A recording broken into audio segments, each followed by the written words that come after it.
Senhoras e senhores, convidamos todos a ocuparem seus lugares e pedimos novamente que mantenham os aparelhos de telefone celular no modo silencioso para que possamos dar início à cerimônia de encerramento do 12º Congresso Nacional dos Defensores Públicos.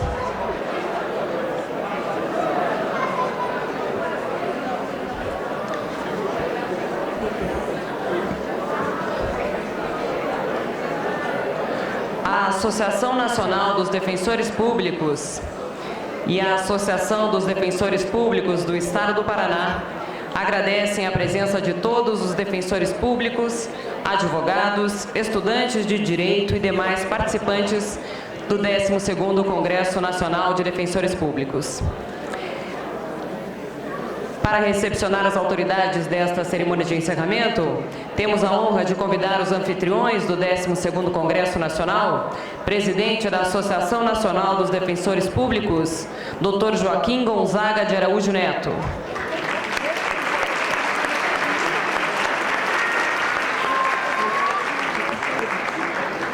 Convidamos a acompanhá-lo a presidente da Associação dos Defensores Públicos do Estado do Paraná, doutora Thaisa Oliveira.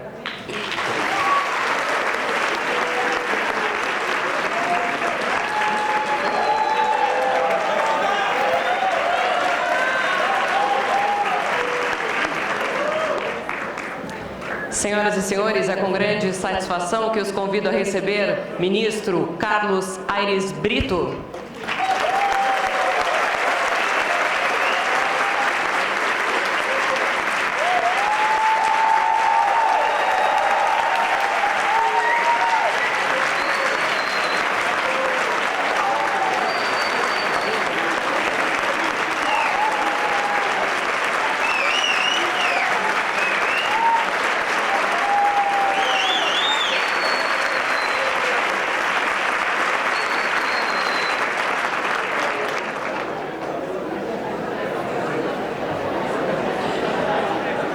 Convidamos a virem à frente também a consultora jurídica dos Correios, doutora Cionara Pereira.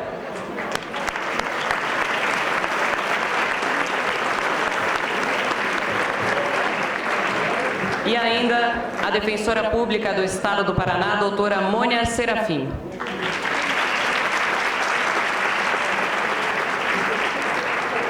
O 12º Congresso Nacional de Defensores Públicos agradece o patrocínio dos Correios e da Itaipu Nacional, bem como o apoio da Universidade Positivo.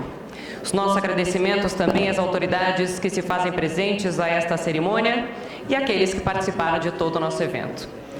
Convidamos todos a acompanharem conosco neste momento o hino nacional brasileiro.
Senhoras e senhores, convidamos a conduzir as homenagens dessa noite o presidente da ANADEP, Dr. Joaquim Neto.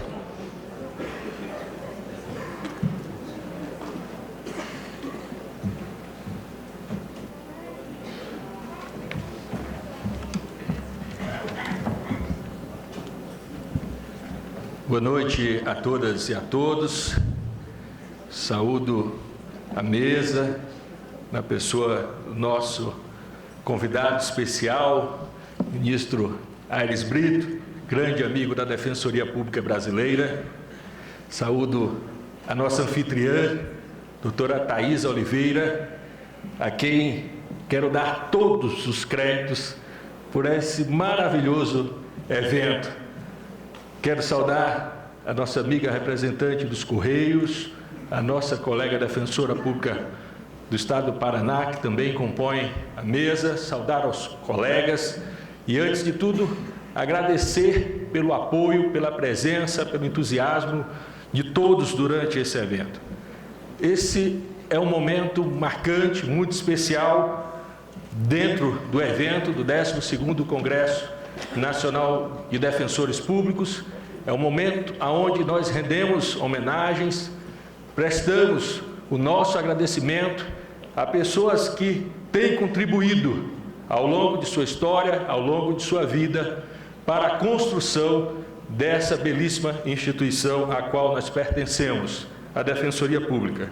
E o primeiro homenageado da noite será o ministro Aires Brito, que receberá o colar do mérito, comenda prevista no Estatuto da Associação Nacional dos Defensores Públicos, a ser outorgada a quem, repito, tem relevantes serviços prestados à Defensoria Pública do Brasil. Nunca é demais trazer aqui alguns momentos aos quais o ministro Aires Brito manifestou o seu profundo apreço, amor à Defensoria Pública. Já esteve conosco em um congresso anterior, no 9º Congresso Nacional em Campo Grande, no Mato Grosso do Sul. Durante o exercício da sua atividade como ministro do Supremo Tribunal Federal, relatou diversas ADIs de extrema importância à Defensoria Pública e naquelas as quais não possuía relatoria, manifestou sempre votos em separado ou de forma oral, como poucos nesse país sabem proferir ou falar, ou se manifestar, ou fazer o uso do vernáculo de forma brilhante em favor da Defensoria Pública. Cito os exemplos da ADI 3700 ou 3700, como queiram, aonde proibiu-se a contratação de advogado temporário no estado do Rio Grande do Norte para fazer as vezes de defensor público.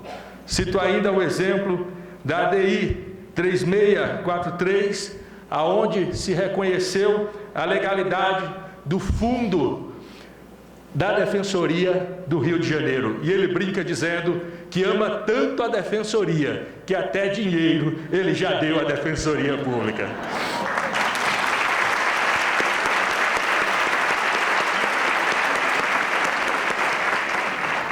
Tenho tido a honra e o privilégio de conviver com o ministro Aires Brito em diversas ocasiões, diversas oportunidades.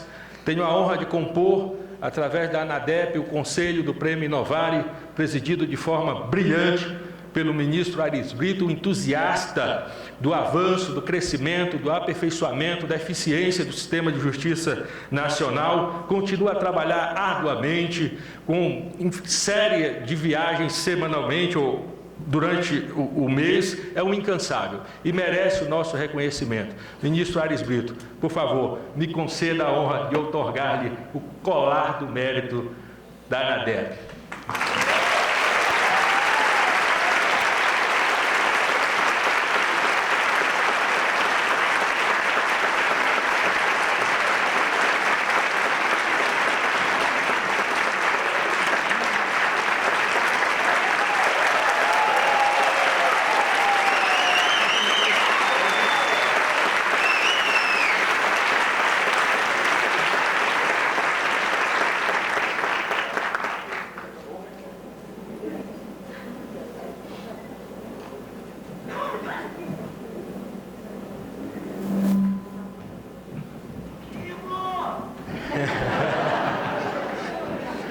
Continuando as homenagens, serão ainda homenageadas com o colar do mérito profissional, também o maior reconhecimento feito aos defensores públicos que, na verdade, fazem muito, mas infinitamente mais do que a sua obrigação, entregam-se de corpo e alma à vida da Defensoria Pública.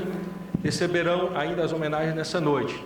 A presidenta Patrícia Kettermann, que receberá o colar do mérito profissional, e também será homenageado o vice-presidente da ANADEP na gestão anterior, Dr. Stefano Pedroso.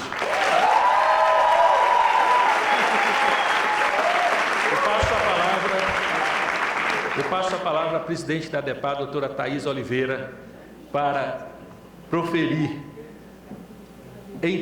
outorgar a comenda à sua mãe, a doutora Patrícia Kettermann.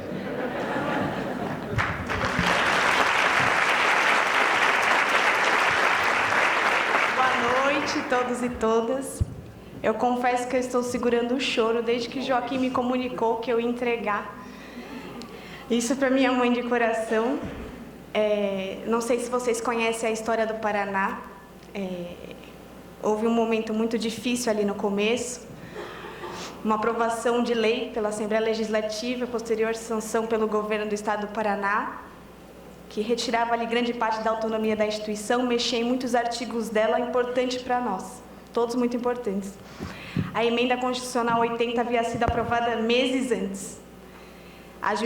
Ajuizamos uma ADI, a ADI 5217, em seguida veio uma liminar durante o recesso, fomos despassá-la juntos, eu e Stefano, que eu vou citar você aqui sim também, mesmo você não gostando. A liminar hoje que mantém a nossa lei orgânica do Estado do Paraná intacta. O que eu quero dizer é muito simples. Hoje não se fala da Defensoria Pública do Paraná sem se falar da ANADEP, sem se falar de Patrícia Kettermann, sem se falar de Stefano Pedroso.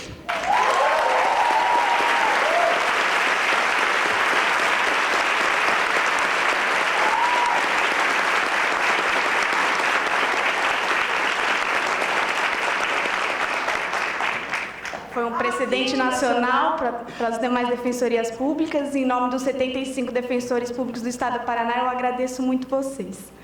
E aí vem aqui que eu vou te dar uma lembrancinha, assim, coisa básica.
Mandei separar os lenços.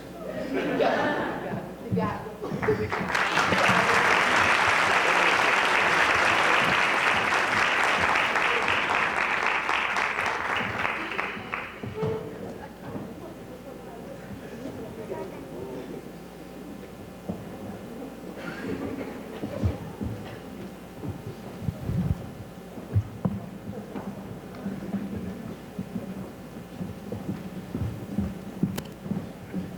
Caros colegas, o Estatuto da ANADEP prevê unicamente o colar do mérito e o colar do mérito profissional.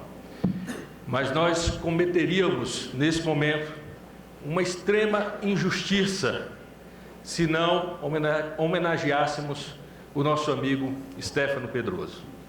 A comunicação, há mais de uma semana, me pedia os meus discursos. E eu me neguei a preparar qualquer discurso para esse momento, porque eu queria fazê-lo com o coração. Queria fazer de improviso, segurando o choro como faço. Porque eu conheço a essência do Stefano Pedroso, acompanhei o seu trabalho, o seu exercício de vice-presidente da ANADEP, enquanto eu era presidente da Associação dos Defensores Públicos do Estado do Maranhão. O Stefano Pedroso foi e é uma pessoa de extrema importância para a Defensoria Pública desse país. Ele é da sua personalidade não fazer questão da foto, nem de sequer ser mencionado. Ele não costuma participar de eventos ou momentos como esse. Nós o trouxemos à força mesmo, porque é da natureza dele essa simplicidade. Por outro lado, ele se demonstra um gigante no trabalho, um articulador político como poucos nesse país.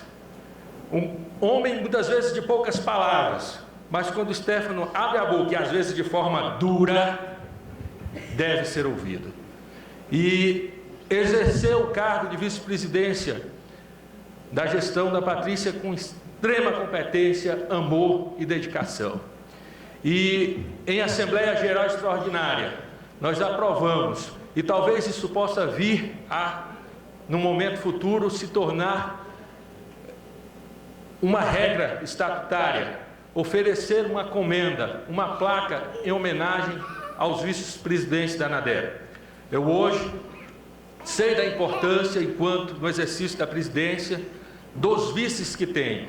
E tenho 3 vice-presidentes e faço questão de citá-los. Vice-presidente institucional, a Marta Zanck.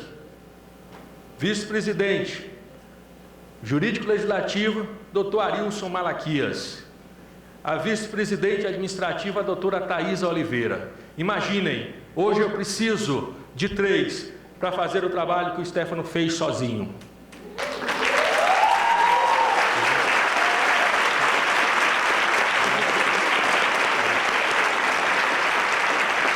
Não só fez, como continua a fazer. E eu preciso dizer aos senhores que tenho o privilégio de semanalmente almoçar pessoalmente com ele e de conversar ao telefone quase todos os dias e trocarmos mensagens de SMS, porque ele não tem WhatsApp.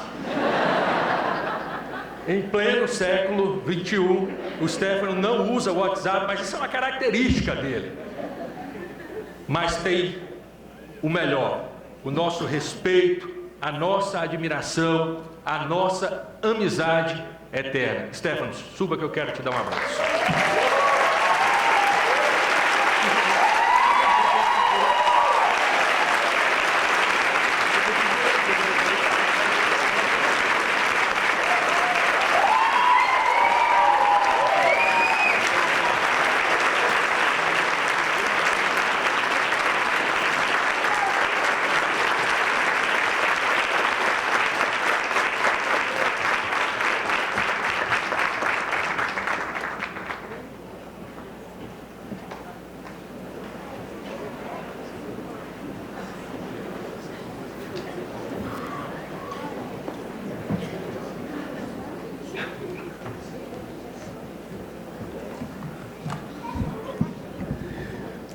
Mais uma vez, uma salva de palmas a Stefano Pedroso.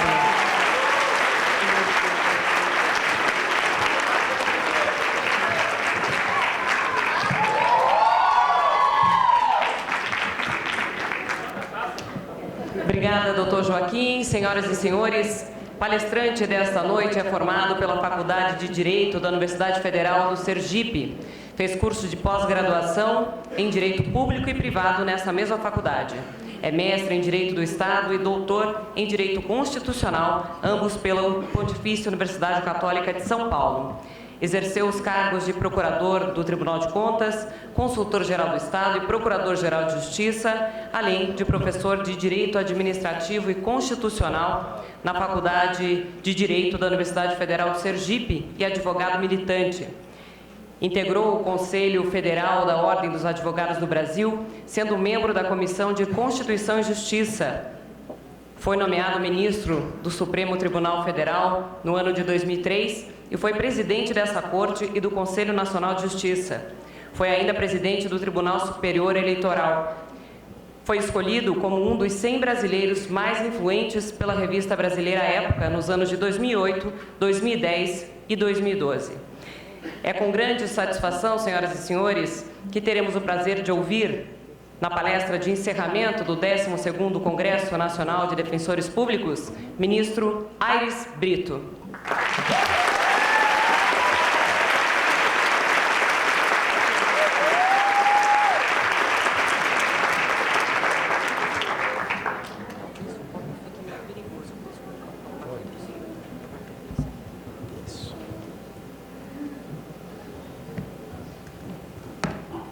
Boa noite. Com muita honra, alegria, orgulho que me encontro aqui para encerrar este congresso tão bem organizado pela Associação Nacional dos Defensores Públicos, sob a presidência atual do querido amigo Joaquim Gonçalves Neto, que sempre que pode me emociona com sua amizade, com seu carinho, sua generosidade. Eu quero personalizar também um cumprimento para a doutora Thaisa Oliveira, doutora Mônia Serafim, doutora Adriana Burger aqui na plateia, Patrícia Ketterman, doutora Simone Pereira, que representa os Correios, Sionara, perdão, isso, doutor Stefano Pedrosa. Quando estava conversando ainda há pouco com a querida Adriana, ela se emocionava e as lágrimas contando o papel de jurada, de examinadora, junto a concorrentes, a competidores, na verdade colaboradores do Inovare, né, na apresentação de práticas inovadoras, modernizadoras, arejadoras, enfim, do sistema de justiça. Depois vi a Thaisa também derramando lágrimas aqui, e Patrícia. E eu me remeti para mim mesmo há muitos anos, eu estava muito emocionado, numa solenidade parecida com essa, e alguém perguntou por que é que eu me emocionava fácil a ponto de ir às lágrimas. E eu respondi o óbvio, eu digo, olha, como não ter um coração de manteiga, num país onde tanto falta o pão, não é?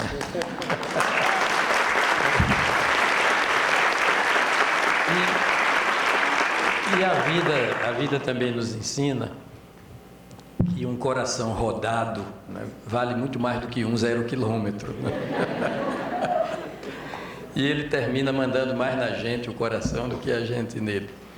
Isso é bom na área jurídica também, né? Porque quando o sentimento se faz presente no momento da interpretação dos textos normativos, o sentimento, estou convencido disso, ele abre os poros da inteligência dita racional ou lógica.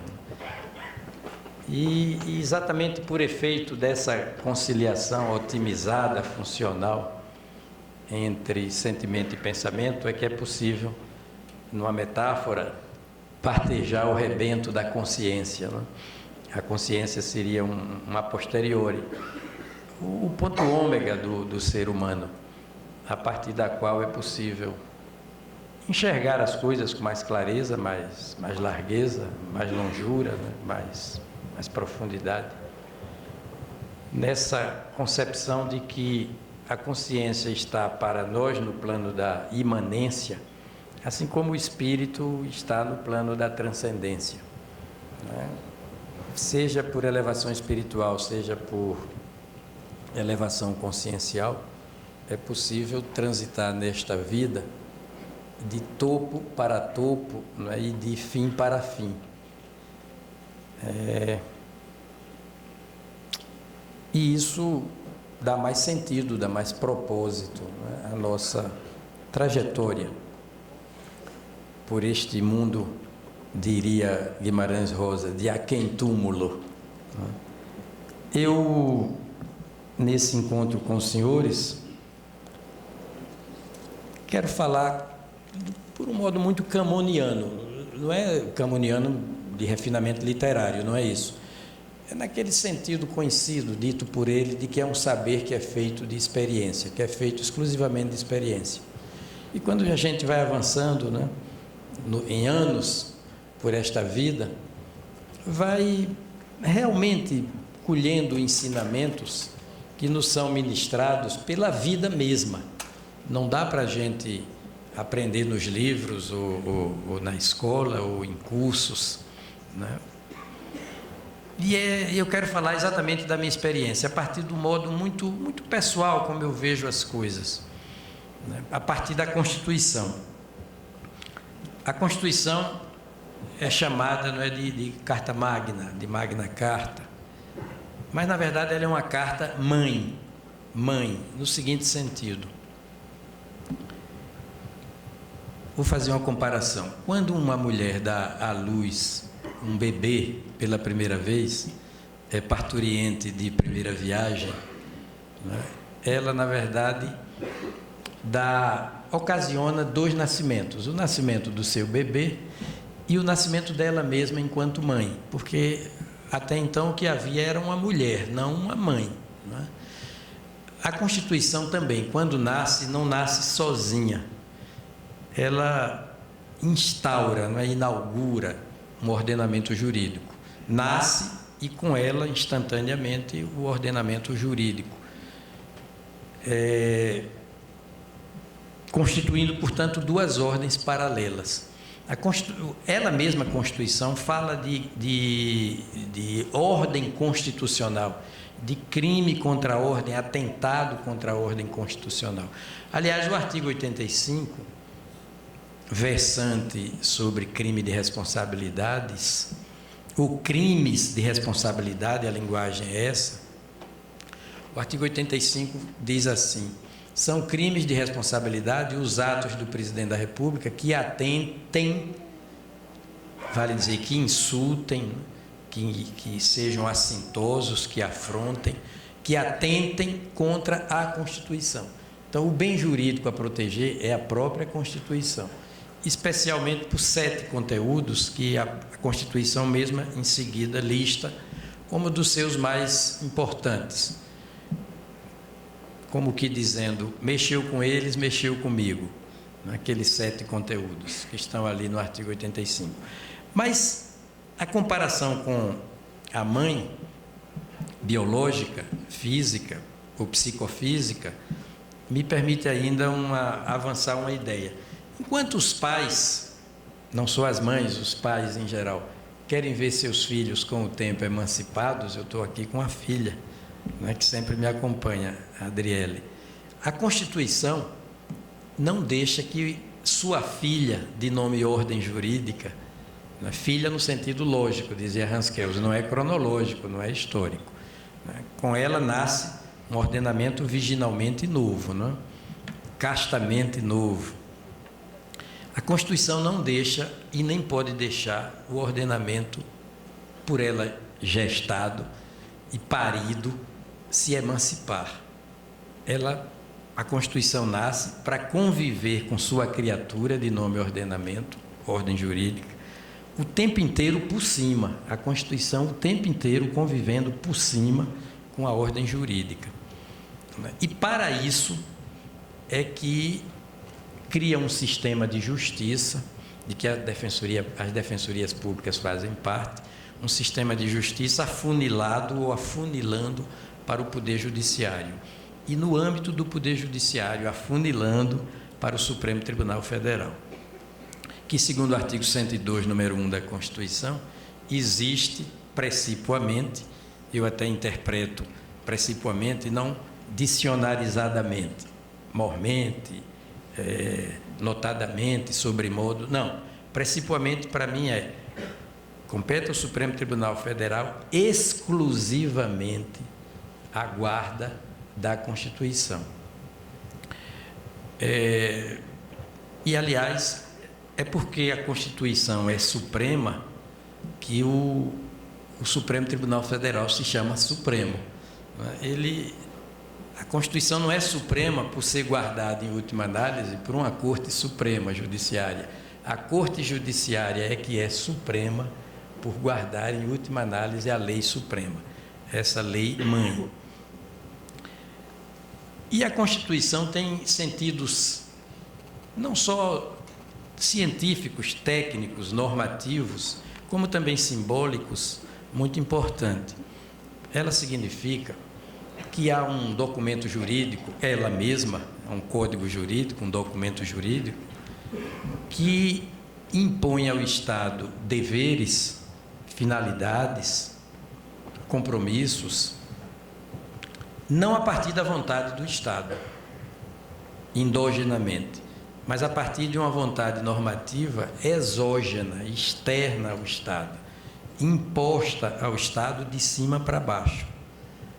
Nós sabemos que o Estado é uma pessoa jurídica, né? Jurídico-política, na ordem externa. É unitária, é como se o país fosse unitário, né? No plano das relações internacionais do Brasil, o Estado do Brasil é unitário. Não existe República Federativa do Brasil, existe Estado do Brasil. Mas é um Estado que se quadriparte internamente, não é? E passa a assumir 4 formas estatais, federativas ou federadas: União, Estados-membros, Distrito Federal e municípios. E o Estado é, assim, juridicamente personalizado porque ele representa toda a sociedade civil brasileira e ele é também, ainda numa linguagem keynesiana, a personalização jurídica da própria ordem, do próprio direito positivo, do ordenamento jurídico. Mas, por uma vontade, ele é assim estruturado, externa e internamente, sob a forma republicana de governo e a forma federativa de Estado, né? Ele é assim estruturado por esse documento normativo chamado Constituição, que é exterior a ele, ao Estado, é anterior a ele, logicamente, não é cronologicamente, volto a dizer, e é anterior, é exterior e é superior. Há um fundamento lógico que transcende a ideia de autolimitabilidade estatal. Claro que o Estado se autolimita por leis elaboradas por ele, mas quem se autolimita, se autodeslimita a qualquer momento. Ao passo que quando a limitabilidade do Estado é feita assim por um documento que não é de todo suscetível de reforma por ele, Estado, a coisa muda de figura. O Estado tende, não é, a reconhecer que há uma fonte normativa do poder que é a sua matriz, o seu berço, a sua própria origem, juridicamente falando. É por isso que se pode dizer que a Constituição é a única lei que o Estado não faz. Eu estou dizendo a Constituição originária. No entanto, essa única lei que o Estado não faz é a lei de todas as leis que o Estado faz. E por isso ela não tem número. É a única lei que não tem número, porque ela é número único. É exatamente como cada um de nós, não é? Às vezes a gente fica disputando espaço, competindo, puxando tapete, não é? Às vezes predatoriamente disputando prestígio, e a gente não percebe que não precisa ser número 1, nem número 2, nem número 3. A gente já é número único, não é? Porque todo mundo é absolutamente original. Enfim, a Constituição é absolutamente original, porque só ela é fruto de uma instância normativa que nem é a população, nem é o povo. A população é uma categoria demográfica, econômica, o povo é uma categoria jurídico-política, deliberativa, todo poder emana do povo e o nome dele será exercido. Mas a vontade normativa Mas a instância normativa de que procede a Constituição é a nação. E nação é uma categoria jurídica que vai corresponder à ideia de povo tridimensionalmente considerado. É o povo de ontem, o povo de hoje e o povo de amanhã. A nação é uma linha imaginária entre a nossa ancestralidade, coetaneidade e posteridade. É um enlace anímico de alma, afetivo, né? Político também, lógico, psicossocial, histórico, geográfico. É um enlace do povo de ontem, do povo de hoje, do povo de amanhã, exatamente como na família da gente, né? A família da gente é um enlace entre a ancestralidade, a coetaneidade e a posteridade. Por isso que Rui Barbosa, certa feita, disse: a nação é a família amplificada. Ele usou a palavra pátria, mas no sentido de nação. E Renan disse: olha, a nação é uma alma, é um princípio espiritual. E Fernando Pessoa, me lembro agora eu estou citando gente, Rui Barbosa é da área jurídica, não é? Mas Renan não e Fernando Pessoa também não. Estou me lembrando de Oliver Holmes, que foi presidente da Suprema Corte norte-americana, morreu em 1936, quando disse: quem só sabe direito, nem direito sabe, né? Às vezes a gente vai aprender fora da área jurídica. Fernando Pessoa disse: as nações são um mistério. Cada uma delas é um mundo todo à parte, pois essa realidade tridimensional, anímica, atemporal e intergeracional, que se chama nação, é que responde pela edição da Carta Mãe, não é? Mãe dos Direitos Fundamentais. E é no âmbito dos direitos fundamentais que se inscreve o primeiro visual normativo das defensorias públicas. Não é? No artigo 5º, inciso 74, eu até tenho dito ultimamente às plateias que me ouvem que eu fui consultar o meu celular. Eu faço muitas notas no celular. E, às vezes, até durante a palestra, eu uso o celular. Não com muita facilidade, não. E eu fui procurar Oliver Holmes, e quando digitei, o que veio foi Ivete Sangalo.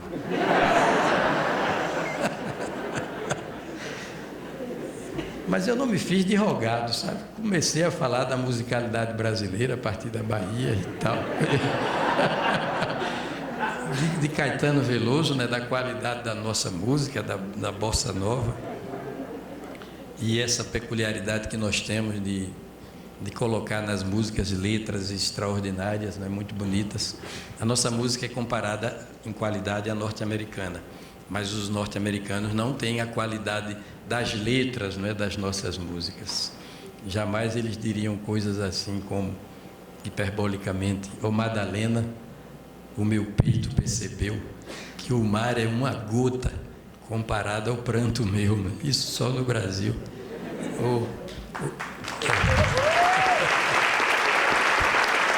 Interessante. Nesses momentos de crise, a gente vê também que a criatividade brasileira, a inventividade brasileira, a imaginação brasileira, tudo isso, a alegria do povo brasileiro há de nos tirar dessa enrascada, não é? Dessa encrenca institucional. Mas não posso deixar de citar Chico Buarque dizendo, não é? No tempo da maldade, acho que a gente nem tinha nascido. Ou toda a gente homenageia Januária na janela. Até o mar faz maré cheia para chegar bem perto dela. Ou quem sabe Djavan, cunhando o verso social mais bonito da língua portuguesa: sabe lá o que é não ter e ter que ter para dar, não é? Postulando uma inclusão social que tem tudo a ver com a defensoria pública, não é? Tudo a ver.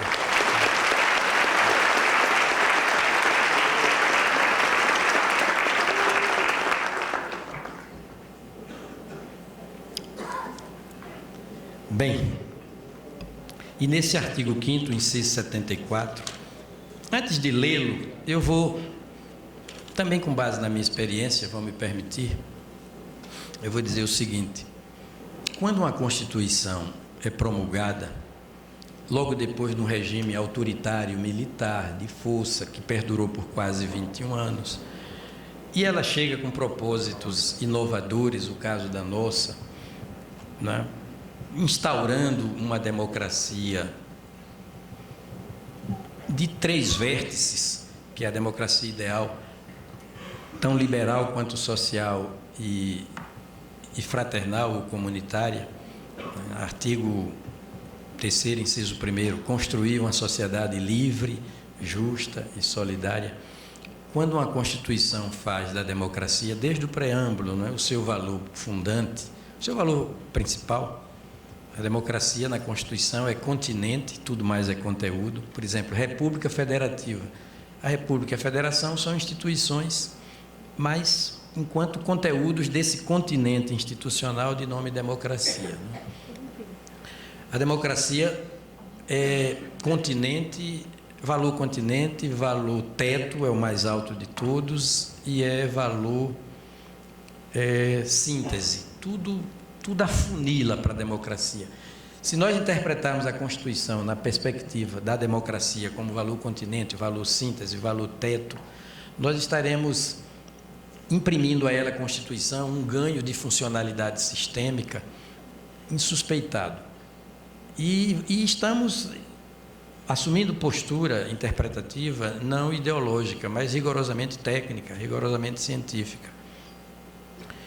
Então, com base na minha experiência, eu digo o seguinte: é promulgada uma Constituição novidadeira, riquíssima de princípios e materialmente expansiva, como a nossa, a ponto de ser pejorativamente chamada de Constituição prolixa, mas ela soube dar a volta, não é? Nós estamos tirando partido dessa densa principiologia constitucional e também dessa extensividade material, não é? Fazendo, como diria Fernando Sabino, fazendo da queda um passo de dança, não é? Tirando partido, tirando vantagem dessa característica central da Constituição, no plano da expansividade material e no plano da densidade principial, na linguagem de Canotilho, ou principiológica, como dizemos por aqui. Então, quando uma Constituição surge, ela não pega, ela não emplaca, ela encontra resistência. Primeiro, porque a sociedade brasileira é ideologicamente conservadora, né? Nós sabemos disso. Segundo, não é artisticamente conservadora, né? Politicamente é até um contraste aí. E nós da área jurídica, que somos os intérpretes da Constituição por excelência, quando a Constituição é do povo enquanto está sendo elaborada. Depois que é promulgada, nós da área jurídica nos apropriamos dela e dizemos: olha, quem entende disso somos nós, não é? E não praticamos. Só agora que a gente vem compreendendo que é preciso abrir as janelas do direito para o mundo circundante. Não praticamos o que Peter Haberle chama de sociedade aberta dos intérpretes da Constituição. Estamos compreendendo que é preciso ir buscar em outros saberes, não é? Em outros detentores de expertise, subsídios para o entendimento dos próprios textos normativos que nos cabe interpretar. Daí porque estamos apelando cada vez mais para mecanismos que nem são do nosso sistema jurídico romano-germânico, são do sistema anglo-saxão. Audiências públicas, amicus curiae ou amici curiae, conciliação, arbitragem, mediação. Não é? Mais e mais nós estamos arejando os ares do direito brasileiro para trazer à sociedade, o contributo da sociedade civil. Então, a Constituição encontra resistência. E a sociedade civil não é o indivíduo experimenta saltos quânticos, não é? Transformações qualitativas de uma hora para outra, deixando de ser uma pessoa para ser outra pessoa bem melhor. O corpo social é mais pesado, o espírito coletivo é mais pesado e evolui apenas por um processo, né, culturalmente. É diferente do ser humano, que uns com mais dificuldade, outros com menos dificuldade, mas o ser humano pode se transformar na linha do que disse Shakespeare, certa feita, no Hamlet, né? No Hamlet. Transformação é uma porta que se abre por dentro. Então, só aos poucos é que a gente vai explorando o potencial normativo, o potencial transformador dessa Constituição. À medida que a gente vai se liberando, o que não é fácil, de pré-compreensões, de pré-interpretações, de pré-conceitos. A gente tem dificuldade de fazer a experiência do barco vazio, né? Desacumulado de conhecimento. A gente não tem essa coragem de enxotar o próprio estoque de informações, enxotar da gente mesmo o próprio estoque de informações, na hora de humildemente interpretar o texto e dizer, olha, eu não posso botar na cara desse texto um espelho, porque senão eu vou enxergar a mim mesmo e vou substituir a vontade objetiva dele pela minha vontade subjetiva, né? Então, o meu papel é de não botar palavras na boca do texto normativo, é deixar que o texto fale por suas próprias cordas vocais. E esse exercício de humildade do intérprete não é fácil.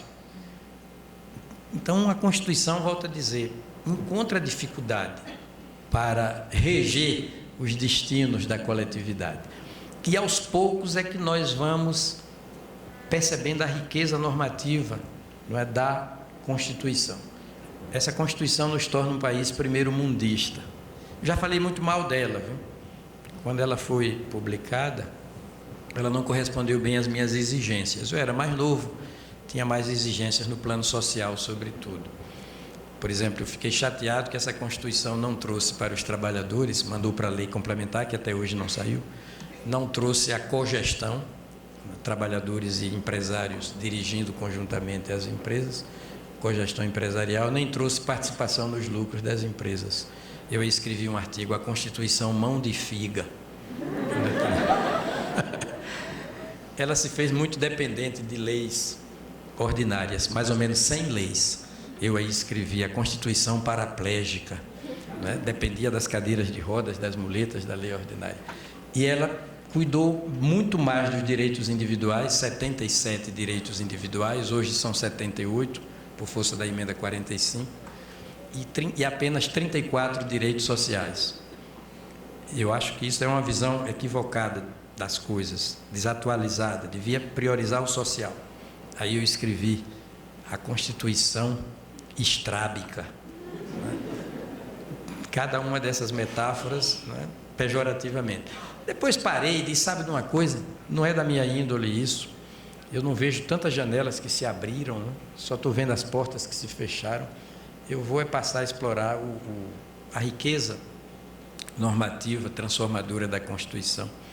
E me tornei um marqueteiro dela, a ponto de dizer para os meus alunos que a Constituição é como um certo posto de gasolina, cujo nome eu não vou dizer, que tem resposta para tudo. Pergunte no posto tal. Olha as perguntas mais disparatadas, de parto de onça à atracação de navio, esse posto tem resposta. Então, a minha metodologia é simples, é abrir a Constituição e nas prateleiras dela eu vou encontrar respostas para os problemas de que preciso, os problemas, as teses jurídicas que precisa equacionar e os casos em concreto, né? Casos em concreto, Paris e Menelau disputando o amor de Helena, né? Eu vou buscar nas prateleiras da Constituição. Então eu me deparo aqui, inciso 74 do artigo 5º, o Estado prestará assistência jurídica integral e gratuita aos que comprovarem insuficiência de recursos. Cada vez que eu deito o meu olhar sobre esse texto, mas eu enxergo coisas, né? O papel da gente é esse, é atracar no ancoradouro do texto o olho interpretativo, né? Esse é o nosso papel, é dialogar de igual para o texto, mas sempre respeitando a vontade dele, fazendo dele não uma coisa, mas um ser, um ente, algo vivo, porque o texto é vivo. como se o texto tivesse personalidade, e tem. Os artistas não fazem assim, os artistas eles não coisificam nada, eles personalizam tudo, o vento, a luz, o sol, o ar, o mar, a lua, tudo é um ser, tudo é um ente, não é um pássaro, a árvore, uma lagarta. O artista olha para a lagarta e diz: olha, o mais rastejante dos seres sonha tão alto que chega a borboleta. Mas isso não foi o artista que criou. Dessa parte, isso é de minha autoria.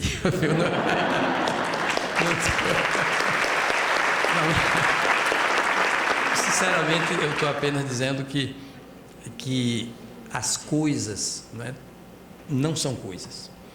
E quem se habitua a personalizar as coisas jamais vai coisificar as pessoas.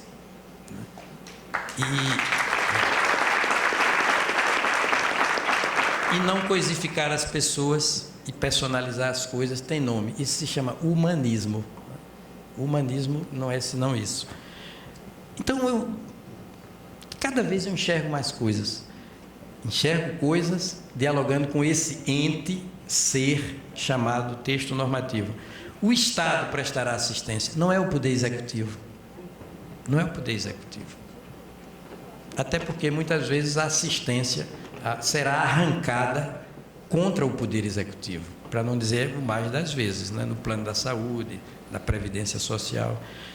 Não é o Poder Executivo, é o Estado prestará assistência jurídica integral e gratuita, assim no processo administrativo, assim no processo jurisdicional, assim no pré-processo de nome inquérito policial. O Estado prestará assistência jurídica integral, completa e gratuita aos que comprovarem carência e insuficiência de recursos, aos despatrimonializados, aos pobres, aos hipossuficientes do ponto de vista social. E aqui, pela primeira vez, no âmbito dos direitos sociais, dos direitos individuais, porque esse dispositivo faz parte dos direitos e garantias, dos direitos e deveres individuais e coletivos. Aqui, a Constituição concilia o constitucionalismo liberal, acesso à jurisdição, direito individual, e o constitucionalismo social, assistência aos necessitados. O constitucionalismo social se viabiliza por ações distributivistas, de riqueza, de patrimônio, de renda, de assistência jurídica, e o constitucionalismo liberal se manifesta aqui pelo acesso à jurisdição. Então, quem viabiliza para os pobres o acesso à jurisdição? Por um modo institucionalizado. Você diz o Estado. Sim, mas o Estado via defensorias públicas. A resposta não está aqui no inciso 74, vai estar no artigo 134 dela mesma Constituição. Eu já salto para lá, daqui a pouquinho. Diz Mauro Capelletti, no particular confirmado por Zé Afonso da Silva, que o maior de todos os direitos é o de acesso à jurisdição. E quem realiza, quem viabiliza, quem concretiza, em nome dos necessitados, esse direito mais importante de acesso à jurisdição, que viabiliza o direito de petição?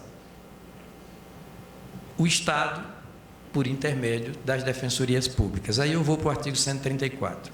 Depois voltarei para o artigo, acho que 61. Lá no artigo 134, quando eu era muito jovem, 19, 20 anos, estudante de Direito, eu gostava muito de ler e sempre gostei de ler, desde 5, 6, 7 anos de idade. Um dos meus primeiros poemas dizia assim: ler, como eu gosto de ler, como eu leio sempre que posso, e como eu posso sempre que leio. Eu lia encantado Castro Alves, o maior poeta do mundo de todos os tempos. Se nascesse na Inglaterra, seria reconhecido assim. Ele dizendo: ó bendito que semeia livros, livros a mancheia e manda o povo pensar. O livro caindo na alma é germe que faz a palma, é chuva que faz o mar. Sempre gostei de ler. Aí, certa feita, meu pai, eu lendo, ele disse, olha, eu queria interromper sua leitura. Meu pai era juiz de direito e era poeta também. Eu quero parabenizá-lo, você está sempre lendo. Meu pai também lia tudo. Meu pai comprava dicionários não para consultar, mas para ler os verbetes, do primeiro ao último, e fazer anotações. Ele dizia, então ele me disse, quero parabenizá-lo porque você está sempre lendo. E a leitura, ele não gostava de gíria, eu gosto. É como se ele dissesse, olha, a leitura não é uma gíria propriamente, é uma metáfora. Azeita as engrenagens da mente, lubrifica as engrenagens da mente. Você está de parabéns. Você vive do campo de futebol para a biblioteca. Eu adorava futebol, eu achava que eu ia ser um grande jogador de futebol. Não na altura, né, evidentemente. Eu era ambidestro e até hoje eu sou louco por futebol, sofro muito com o Vasco da Gama, que está ali na beira do rebaixamento pela terceira vez. Bem, o Curitiba também não está muito distante disso, não. O Atlético não, está razoavelmente bem. E o Paraná não caiu para a terceira, mas também não vai voltar para a primeira. Você está vendo como eu gosto de falar de futebol? Já falei dos 3 times principais daqui. E meu pai disse, mas quero fazer uma crítica. Eu sempre vejo você lendo doutrinadores e jurisprudência. Não é ruim. Mas isso é um segundo momento. Você tem que ler o texto você mesmo, sozinho, você e o texto, só vocês dois, para formar sua opinião. E aí você vai obter um conhecimento de primeira mão. Depois você vai à doutrina, depois você vai à jurisprudência, para não ficar muito vaidoso. É como se meu pai dissesse assim, ou o conhecimento é de primeira mão, ou já é de quinta. Entendeu? Não, exagerando. E realmente eu aprendi. Eu segui aquele conselho e passo esse conselho para todo mundo. Com o tempo, né, o que eu fazia? Eu lia o texto, dava a minha interpretação, e como meu pai me recomendava, humildemente eu ia ver a doutrina e a jurisprudência para ver onde eu errei, onde eu acertei. Mas com o tempo mesmo, eu confesso, eu fui ficando um pouquinho vaidoso, e eu ia consultar a doutrina e a jurisprudência para ver onde eles acertaram, onde elas... Eu passei a confiar tanto em mim mesmo que eu já ia à doutrina e à jurisprudência para dizer, vamos ver se a doutrina e a jurisprudência acertaram. Claro que isso é um exagero de minha parte, me coloca ali na antessala, não é? Vizinho de porta, na antessala do narcisismo.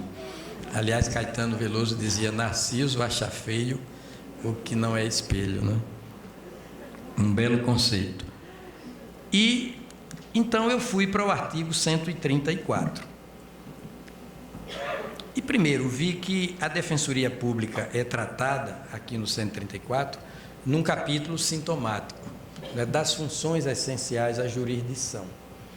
E as instituições prestadoras das funções essenciais à jurisdição, elas são também de existência necessária. Né? A essencialidade da função comunica a sua essencialidade, a sua imprescindibilidade, a sua necessariedade à instituição que a presta, com uma particularidade. Como a Defensoria Pública está a serviço de um direito fundamental, que é cláusula pétrea, a instituição garantidora do desfrute desse direito, que é pétreo, ela é também, logicamente, pétrea. Ela não pode desaparecer jamais dos quadrantes do direito.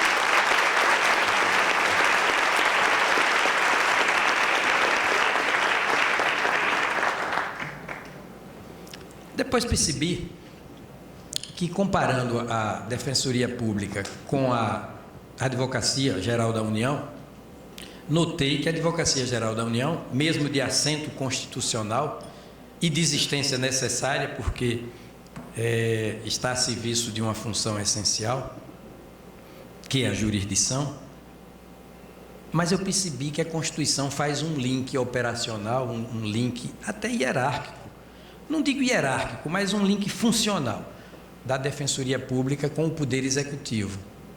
Mas não faz da Defensoria Pública, não, da Advocacia Geral com o Poder Executivo, dizendo assim, olha, a Advocacia Geral da União, a instituição, etc, etc, etc, cabendo-lhe nos termos da lei complementar que dispusesse sobre sua organização e funcionamento, as atividades de consultoria e assessoramento jurídico do Poder Executivo. Esse link, esse vínculo operativo, operacional, não foi feito pela Constituição com a Defensoria Pública. A Defensoria Pública, no rigor dos termos, não é órgão do Poder Executivo. Não é órgão do Poder Executivo. Ela mantém com a pessoa jurídica do Estado, no caso dos Estados-membros, com os Estados-membros, com cada um deles, no caso do Distrito Federal, com o Distrito Federal, no caso da União, com a União, um vínculo direto, igualzinho ao Ministério Público.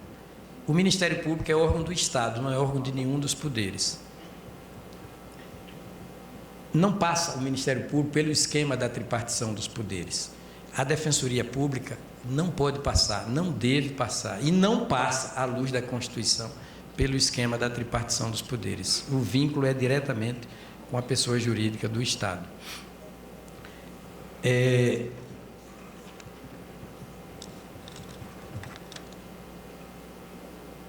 Mas os senhores dirão, acontece que a Constituição, no artigo 61, vamos voltar e confirmar se é o 61.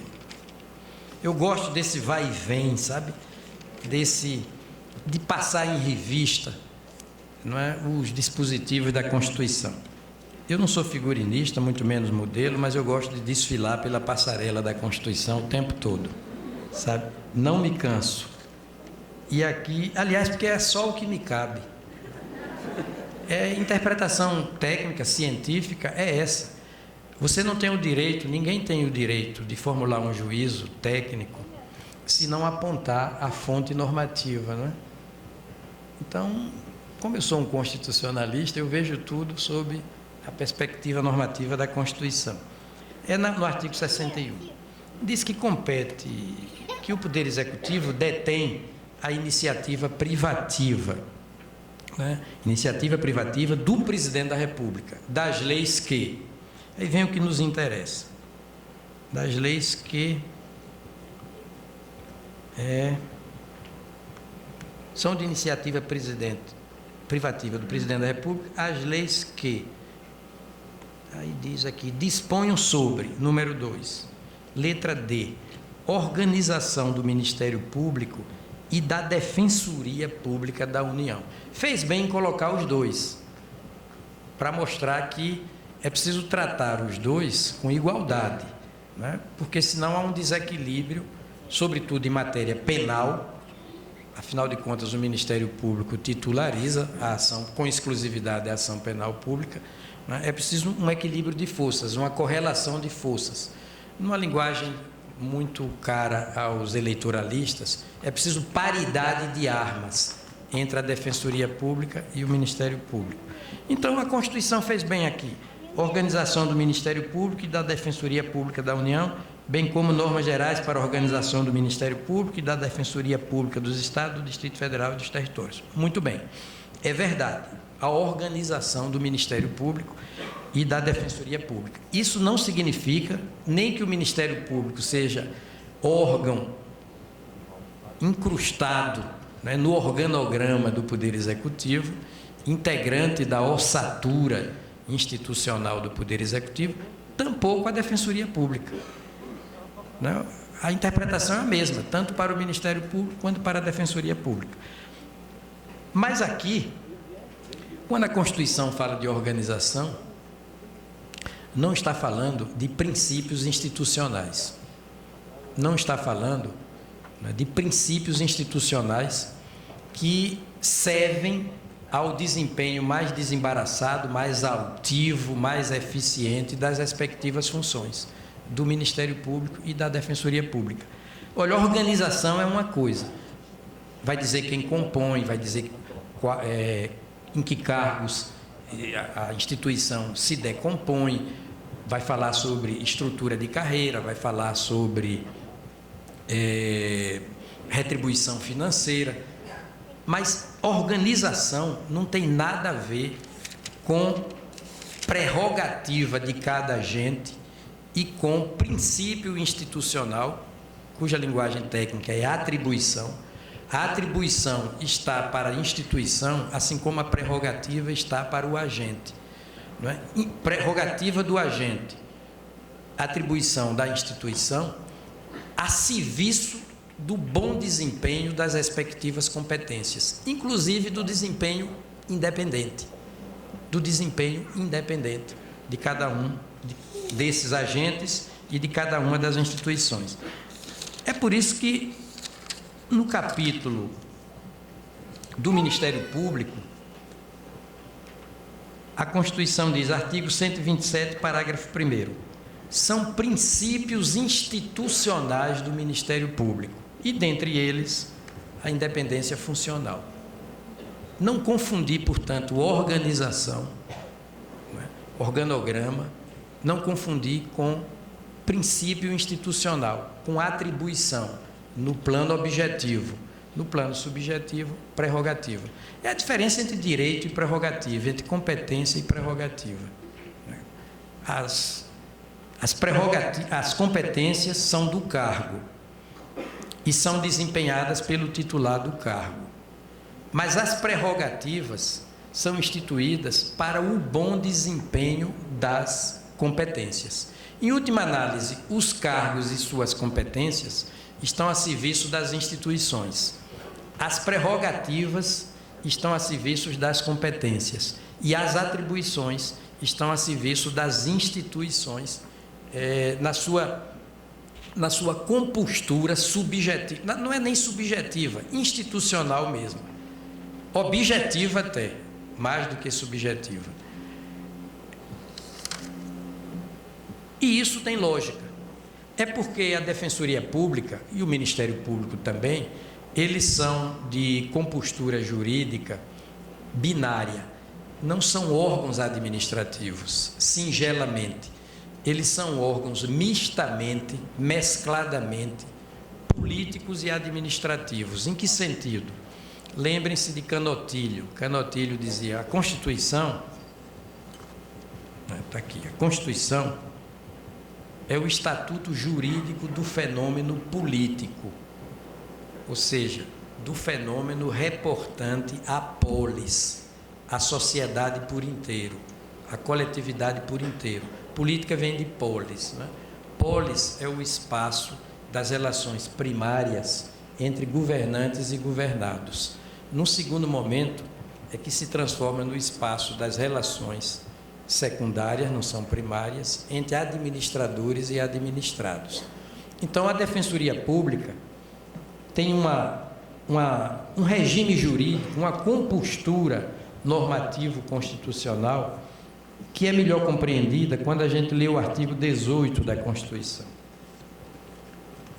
que diz assim: a organização político-administrativa da União, dos Estados, do Distrito Federal e dos municípios, ou seja, a Constituição trabalha com a categoria geminada, a categoria do político-administrativo ao mesmo tempo. Por exemplo, a CGU não tem assento constitucional, importantíssimo o órgão, mas é singelamente administrativo.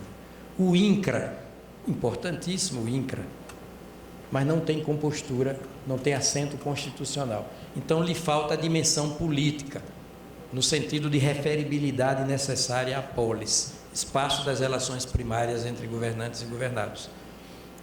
O que é o DENIT?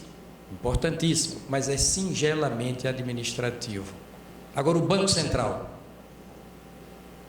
é complexamente político-administrativo, mescladamente político-administrativo. Ministério Público, mescladamente político-administrativo. Conselho Nacional de Justiça, mescladamente político-administrativo. Político nos termos da Constituição, administrativo nos termos da lei. A lei está para a administração, para o fenômeno administrativo, assim como a Constituição está para o fenômeno político. A Defensoria Pública é geminadamente, é uma figura geminada. Ela tem uma dimensão constitucional e, portanto, política. E tem uma dimensão administrativa e, portanto, legal.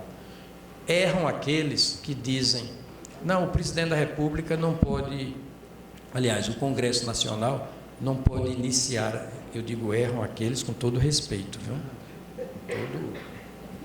Com toda reverência, com todos os data vênias possíveis, né? erram aqueles que veem vício de iniciativa e, portanto, inconstitucionalidade formal na proposta de emenda pelo próprio Congresso Nacional, por qualquer das casas do Congresso Nacional, quando a emenda versa sobre Defensoria Pública.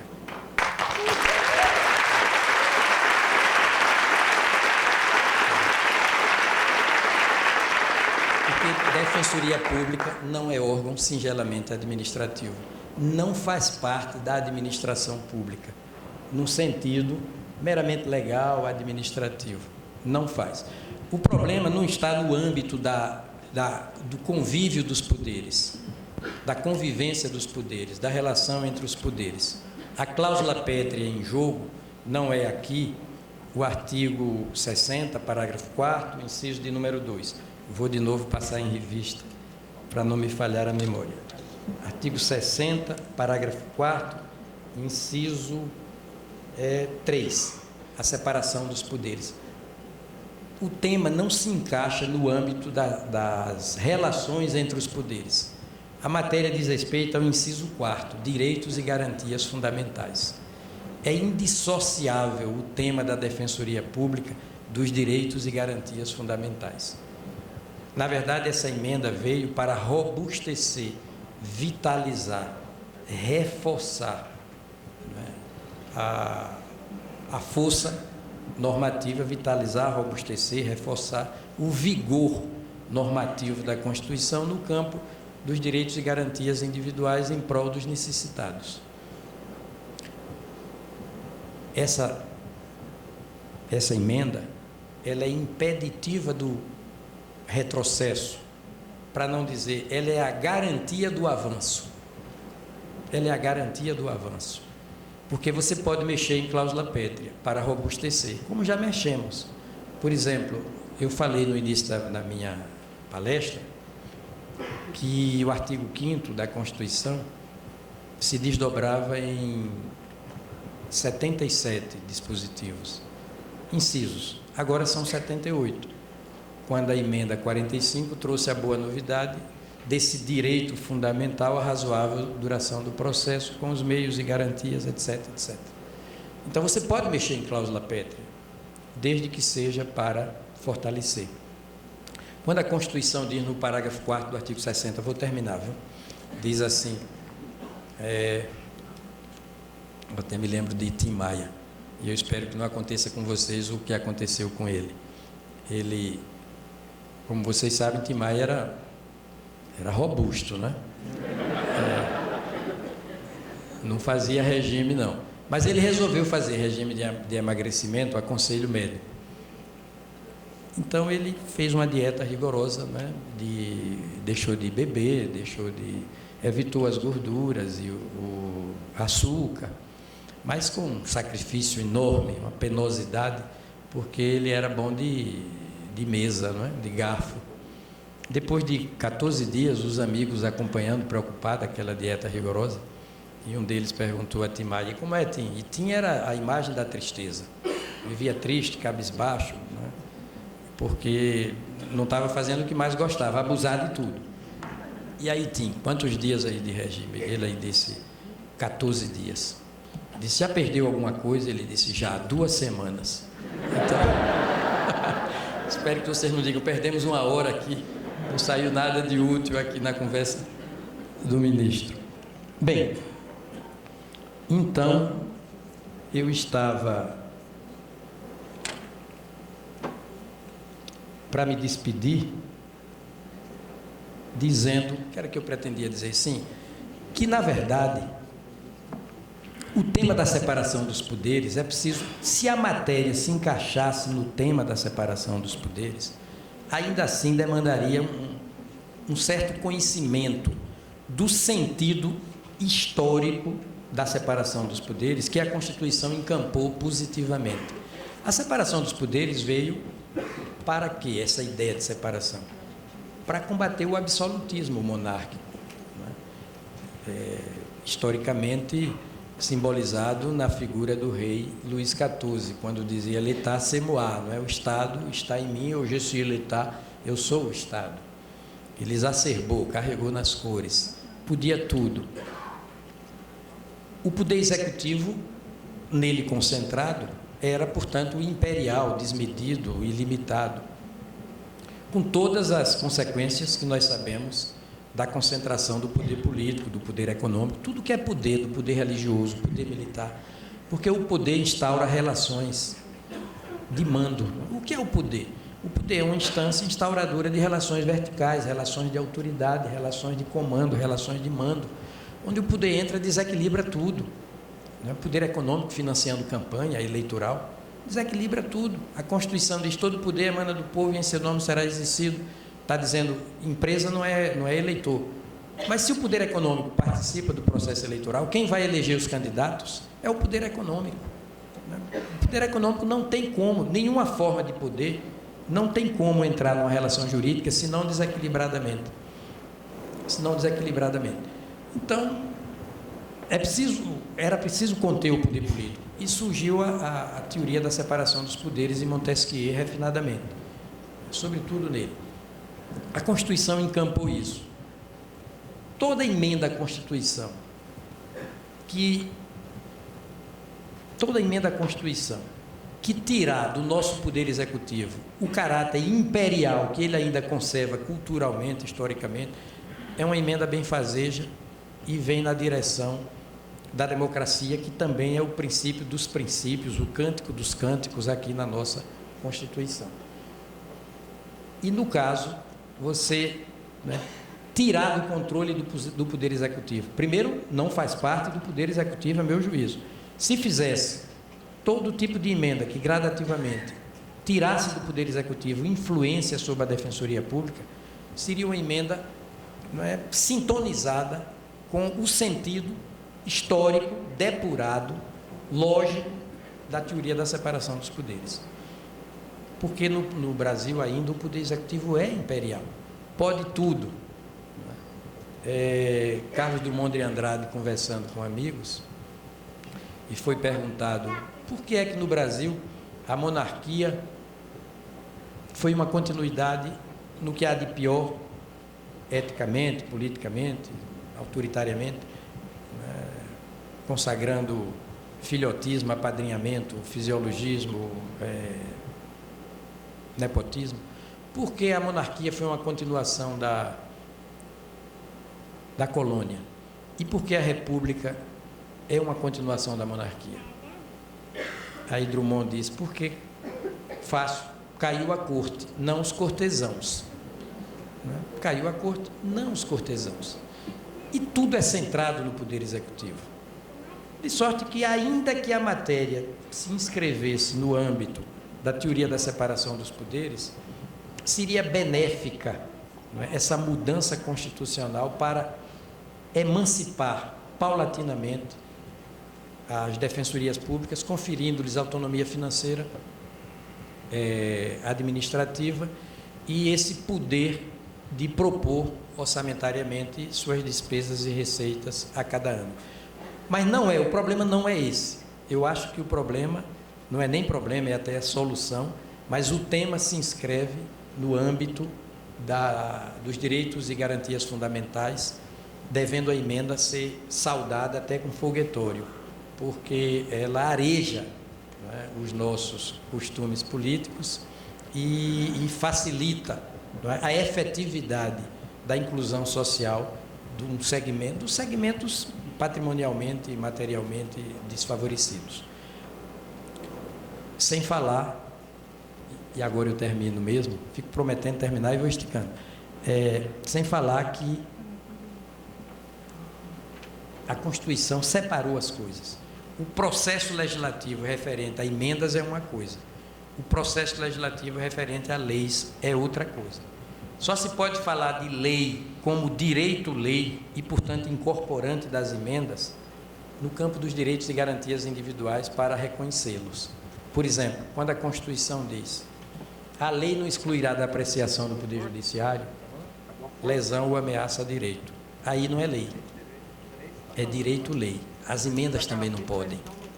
É direito-lei, entenderam? Não é lei singeramente, a palavra lei aí é direito-lei, direito legislado, direito ordem legislativa, direito por qualquer dos atos da ordem legislativa do artigo 59.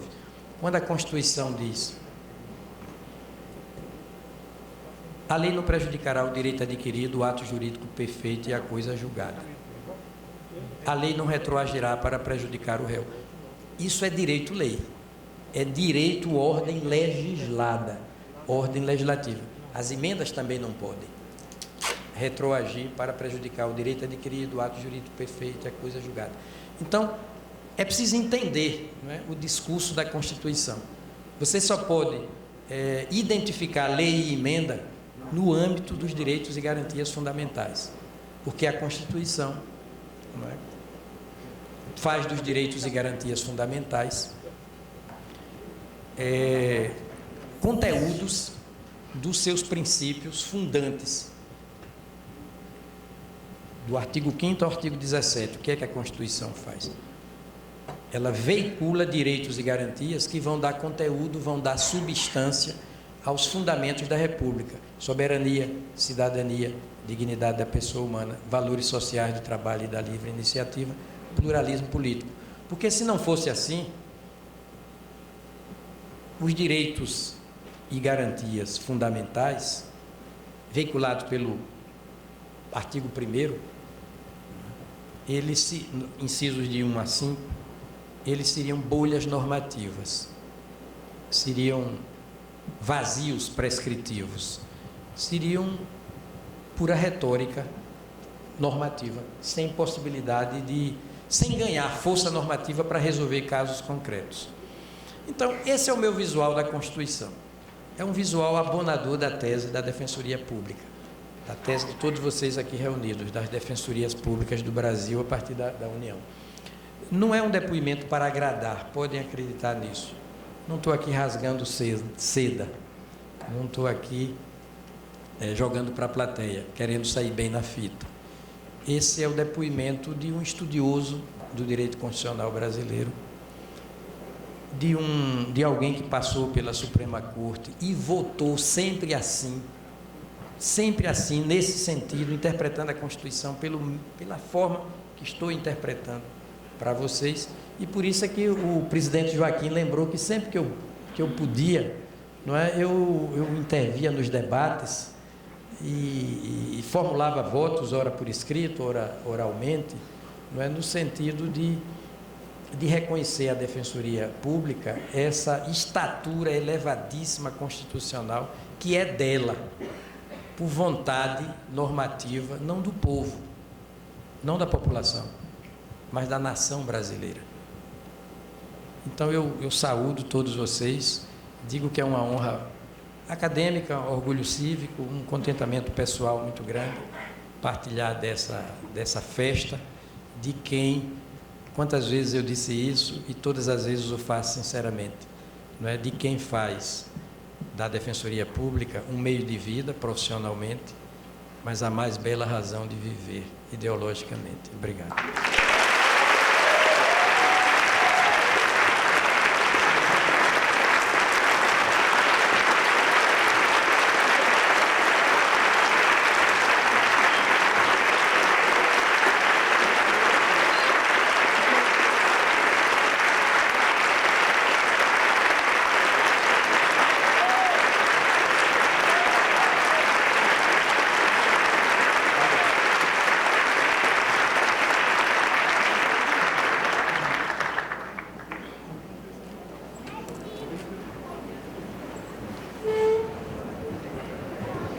Para as considerações finais, ouviremos a presidente da Associação dos Defensores Públicos do Estado do Paraná, doutora Thaís Oliveira.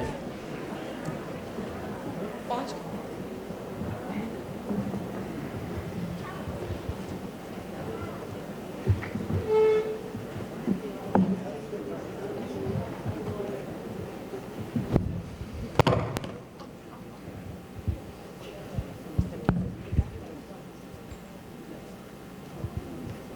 Boa noite, mais uma vez.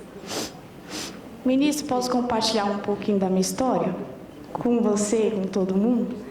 Na época que eu era estagiária ali na Defensoria do Estado de São Paulo, eu já estudava para o concurso da Defensoria.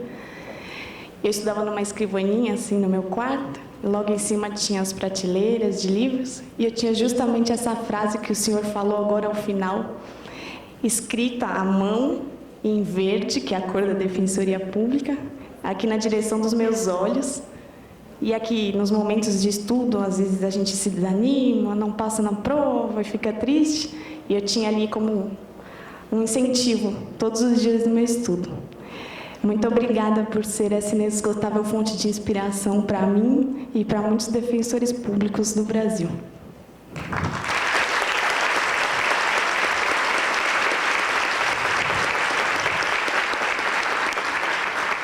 A Defensoria Pública, para mim, sempre significou isso, muito mais do que uma escolha profissional mesmo. Um pouquinho disso que o senhor falou, dessa transformação de dentro para fora. No sistema de justiça, eu só me imaginava dentro dessa carreira.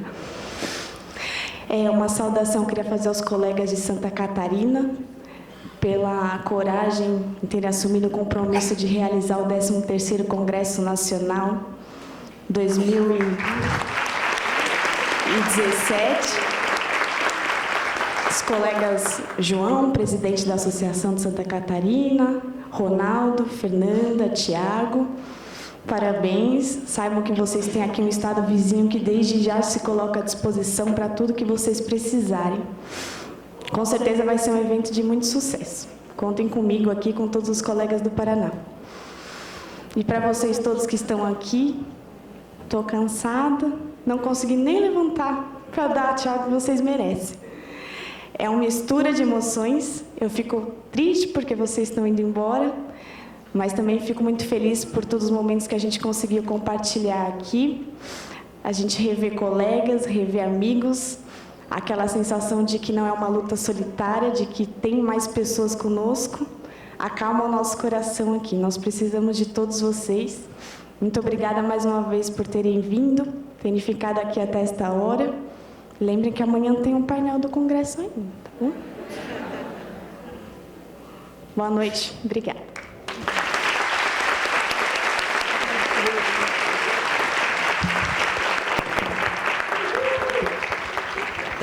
Também para as suas considerações, o presidente da Associação Nacional dos Defensores Públicos, Dr. Joaquim Gonzaga de Araújo Neto. Bom, antes de qualquer coisa, parabenizar ao ministro Aires pela magnífica aula que nos deu a respeito da própria Constituição e da Constituição da Defensoria Pública dentro da Constituição. Já virei até poeta perto dele. E como é bom nós sabermos que nós estamos no caminho certo, que nós estamos no caminho correto, que nós defendemos aquilo que é real, que é verdadeiro, que é justo. E esse é o sentimento que inunda o meu coração nesse momento, uma renovação de forças e de energias pela presença de todos aqui, pelo compartilhamento de tantas ideias, pelos abraços amigos. E sempre que posso, e o ministro Aires já tem presenciado, eu também tenho o citado. É certo que da última vez que eu o citei, ele havia saído da mesa para ir tomar água e não acompanhou, mas foi de extrema gentileza ao me agradecer quando da sua fala. Mas eu quero, na verdade, não citá-lo, quero contar uma pequena história que ele conta. Ele diz que uma professora da educação infantil pediu que se desenhasse uma galinha. A tarefa dada aos alunos era de que se desenhasse uma galinha. E qual foi a surpresa daquela professora quando recebeu os trabalhos dos alunos? Existia uma galinha com 3 pernas e voando junto a águias e a demais aves que voam em uma altitude bem maior. E a professora inquieta, achando que aquele aluno enfim, tinha alguma distorção da realidade, talvez não entendesse ou não compreendesse o que, na verdade, era uma galinha, o chamou educadamente a um canto e disse: meu filho, eu passei a tarefa para que vocês desenhassem uma galinha. Você me desenha uma galinha de 3 pernas e voando muito alto. Você sabe que a galinha tem só 2 pernas. Você sabe que o desenho está errado. Ele disse: não, professora, o meu desenho não está errado. Eu desenhei a galinha voando muito alto porque sempre é possível alcançarmos a altura do voo que pretendemos. E a galinha pode sim voar com as águias, voar com as aves que possuem a capacidade natural de passear em grandes altitudes. E a professora se espantou e disse: meu filho, e a 3ª perna? Ele disse: professora, a 3ª perna é para dar o impulso necessário a esse voo.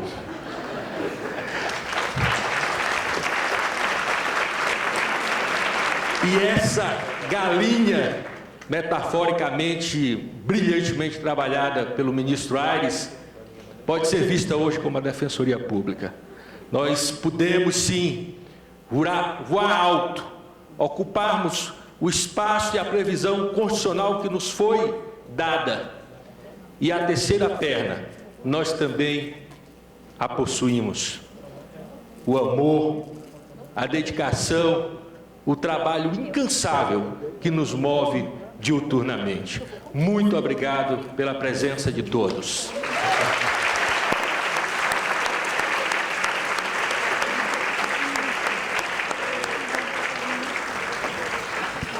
Agradecemos novamente a presença de todos, informamos aos participantes do 12º Congresso Nacional que amanhã, a partir das 9 horas, acontecerá o Fórum de Vulnerabilidades. A entrega dos certificados e dos convites para a festa de encerramento também será amanhã, aqui na Faculdade Positivo, das 9 ao meio-dia. A festa de encerramento acontecerá amanhã, às 21 horas, no Castelo do Batel. Uma excelente noite a todos e obrigada.